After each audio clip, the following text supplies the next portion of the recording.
Welcome to livings cooking. Hello friends, என்ன இது காளான் செய்கிறேன்னு சொல்லிட்டு மழையை காய்ச்சிட்டு இருக்காங்களேன்னு பார்க்காதீங்க.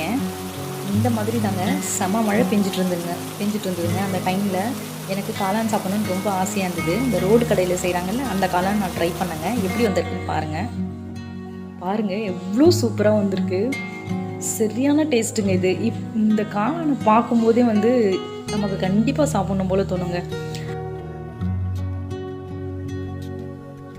பொதுவாகவே ஈவினிங் டைமில் ஸ்ட்ரீட்டில் நடந்து போயிட்டுருக்கும்பொழுது நம்ம கண்ணில் மாட்டுற ஒரே இது என்னென்னு பார்த்தீங்கன்னா இந்த காளான் தாங்க. கண்டிப்பாக எல்லாருக்குமே இந்த காளான் பார்த்தா சாப்பிட்ணுன்னு தோணுங்க. வாங்க இந்த காளானை எப்படி செய்கிறதுன்னு நம்ம பார்க்கலாம். என்னென்ன இன்க்ரீடியன்ட்ஸ் தேவைன்னு கொடுத்துருக்கேன் ஃப்ரெண்ட்ஸ். மஷ்ரூமு, கோஸ் எடுத்துக்கோங்க. அதுக்கப்புறம் வெங்காயம் எடுத்துக்கோங்க, நல்லா பொடி பொடியாக அரிஞ்சு வச்சுக்கோங்க.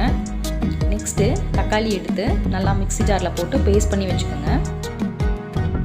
அதுக்கப்புறம் மைதா மாவு, நெக்ஸ்ட்டு இஞ்சி பூண்டு பேஸ்ட்டு, அதுக்கப்புறம் கார்ன்ஃப்ளவரு, நெக்ஸ்ட்டு தேவையான அளவு பச்சை மிளகாய், உங்களுக்கு காரத்துக்கு ஏற்ற மாதிரி போட்டுக்கோங்க. கோஸ் கொட்டிட்டு அது கூடவே அரிஞ்சு வச்சுருக்க துண்டு அரிஞ்சு வச்சுருக்க காளானை போட்டுட்டு நெக்ஸ்ட்டு தண்ணி ஊற்றி நல்லா அலசிக்கிங்க. அலசிட்டு செய்யுங்க. அதுக்கப்புறம் மைதா மாவு மிக்ஸ் பண்ணிக்கோங்க. Next cornflour,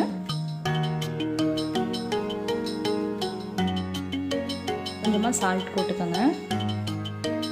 next chilli powder, red chilli powder, garam masala போட்டு நல்லா கலந்து விட்டுக்கோங்க. இதில் நீங்கள் தண்ணி நிறைய மிக்ஸ் பண்ணக்கூடாது. அதனால தான் ஃபஸ்ட்டு நல்லா கலரிட்டு அதுக்கப்புறமா உங்களுக்கு தேவையான அளவு லைட்டாக கொஞ்சமாக போட்டுக்கோங்க தண்ணி. இன்னும் தண்ணியாக இருந்துச்சுன்னா நல்லா வராது. பாருங்கள், இந்த மாதிரி பதத்துக்கு வந்தோடனே நீங்கள் எடுத்து வச்சுருங்க. இப்போ நம்ம இது எல்லாத்தையும் என்ன பண்ண போகிறோம், ஆயிலில் போட்டு நல்லா வதக்கி எடுக்க போகிறோங்க. எண்ணெய் தேவையான அளவு எண்ணெய் விட்டுக்கோங்க. எண்ணெய் விட்டுட்டு இந்த மாதிரி கொஞ்சம் கொஞ்சமாக போட்டு நல்லா வறுத்து எடுத்துக்கலாம்.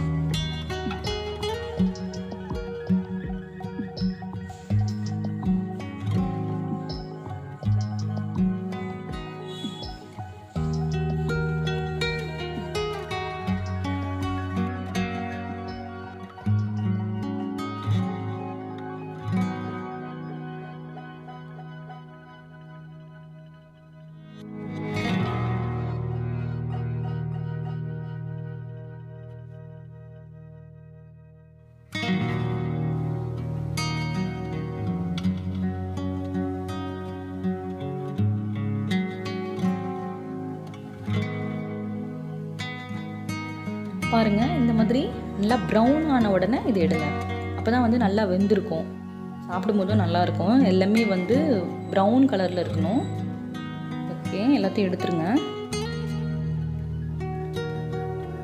இது நல்லா ஆறுனதுக்கப்புறமா நம்ம இதை உடச்சி எடுத்துக்கலாம். நம்ம காளான் அந்த கிரேவியில் மிக்ஸ் பண்ணும்போது. சரிங்களா? இதே மாதிரி நெக்ஸ்ட்டு எல்லாத்தையும் போட்டு வதக்கி எடுத்துக்கலாம்.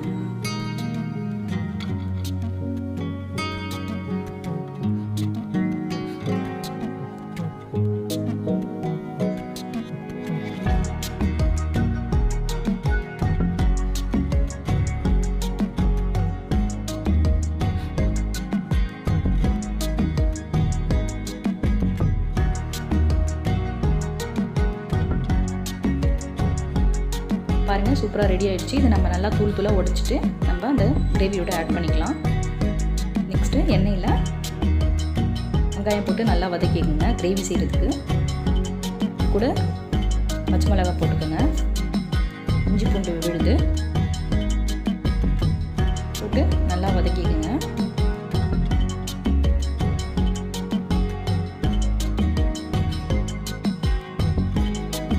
சால்ட் சேர்த்து வதக்கிங்கன்னா சீக்கிரமாக வதங்கிடும்.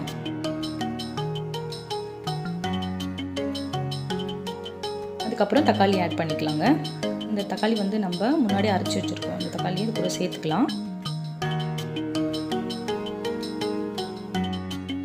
அதுக்கப்புறம் தேவையான மசாலா எல்லாமே நம்ம ஆட் பண்ணிக்கலாங்க. தக்காளி வதங்கினதுக்கப்புறமா ஃபஸ்ட்டு சில்லி பவுடர் போட்டுக்கோங்க. நெக்ஸ்ட்டு கரம் மசாலா போட்டுக்கோங்க.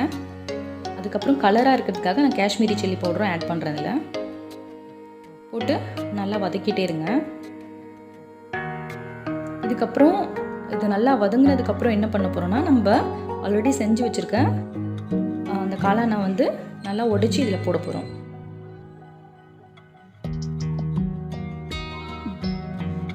பாருங்கள், இது எல்லாத்தையும் மிக்ஸ் பண்ணிக்கலாம். மிக்ஸ் பண்ணிவிட்டு நல்லா கலரி விட போகிறோம்.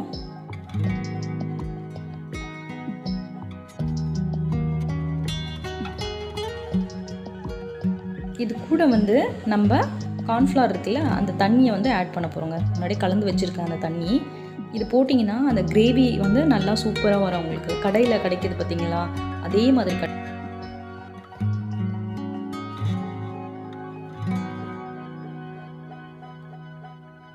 அவ்வளோதாங்க. நல்லா கலரி விட்டுட்டு ஒரு 3 மினிட்ஸ்க்கு வந்து வேக விடுங்க. முடிஞ்சிடுச்சுங்க. காளான் நமக்கு ரெடி ஆகிடுச்சு. பாருங்கள், எவ்வளோ சூப்பராக வந்திருக்கு பாருங்கள் காளான். இதை பார்க்கும்போதே எங்களுக்கு வந்து அவ்வளோ ஆசை சாப்பிட்றதுக்கு. அவ்வளோ சூப்பராக இருக்குது பாருங்கள். கண்டிப்பாக இந்த காளானை நீங்கள் எல்லாருமே வீட்டில் ட்ரை பண்ணி பார்த்துட்டு மறக்காமல் எனக்கு கமெண்ட் பண்ணுங்கள்.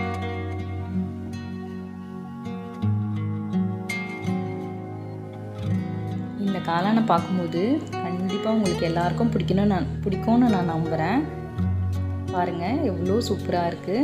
மறக்காமல் உங்கள் ஃப்ரெண்ட்ஸ்க்கு எல்லாருக்குமே இதை வந்து நீங்கள் ஷேர் பண்ணுங்கள். பாருங்கள், எவ்வளோ சூப்பராக இருக்குது பாருங்கள். நான் போடுற எல்லா வீடியோஸும் வந்து நீங்கள் பார்க்கணுன்னா மறக்காமல் சப்ஸ்கிரைப் பண்ணிவிட்டு மேலே இருக்க பெல் ஐக்கானை ப்ரெஸ் பண்ணிவிடுங்க. இவ்வளோ நேரம் பொறுமையாக பார்த்ததுக்கு உங்களுக்கு ரொம்ப